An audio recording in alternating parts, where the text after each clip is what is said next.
शंकर द्वारा ऋषि गणों को अपना सर्वव्यापी स्वरूप बतलाना।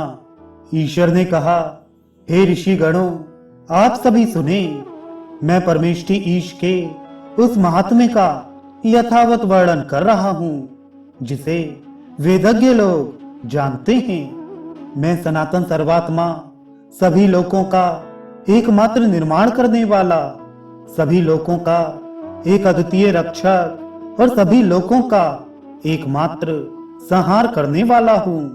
सभी वस्तुओं का अंतर्यामी पिता मैं ही हूँ।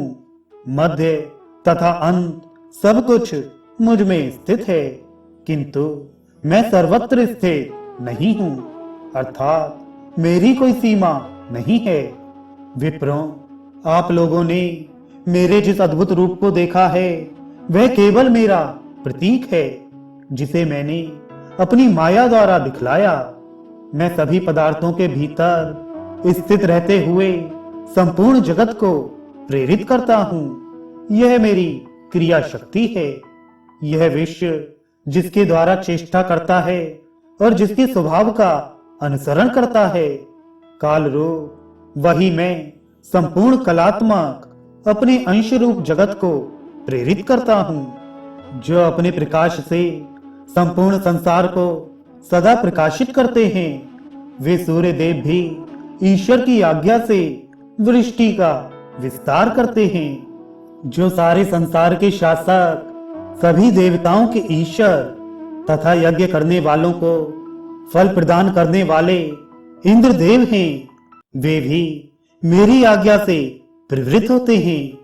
जो दुष्टों के शासक हैं और नियम के अनुसार व्यवहार करने वाले विवस्वान के पुत्र यमदेव हैं, वे भी देवादिदेव शंकर के निर्देश से व्यवहार करते हैं।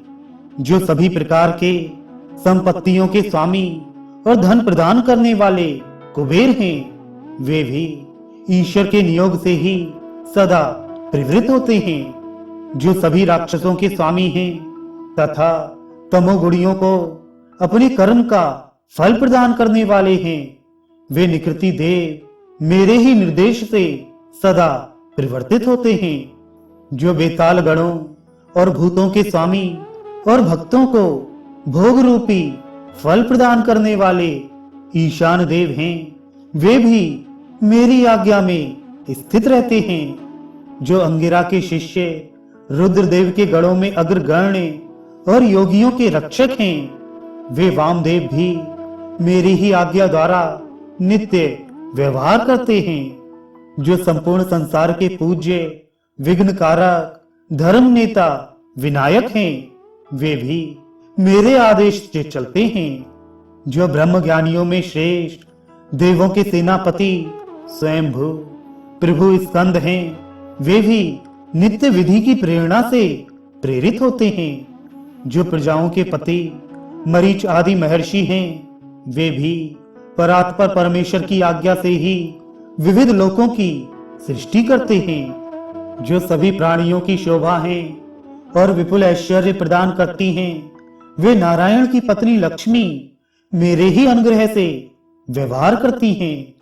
जो सरस्वती देवी विपुल वाणी प्रदान करती हैं, वे भी ईश्वर के नियोग से प्रेरित होकर परिवर्तित होती हैं।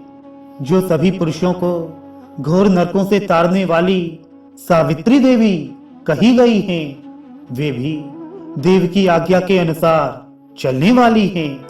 ध्यान करने पर ब्रह्म विद्या को प्रदान करने वाली जो श्रेष्ठ पार्वती देवी हैं, वे भी विशेष रूप से मेरे ही वचनों का पालन करती हैं।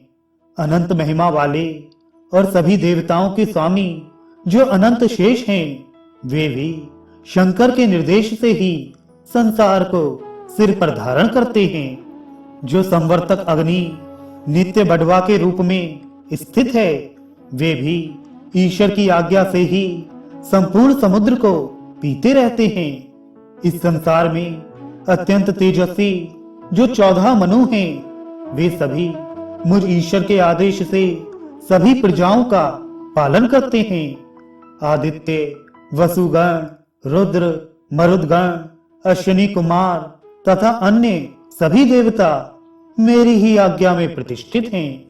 गंधर्व, गरुण, ऋक्ष, सिद्ध, साध्य, चारण, यक्ष, राक्षस तथा पिशाच ये सभी स्वयंभू की आज्ञा में ही स्थित हैं।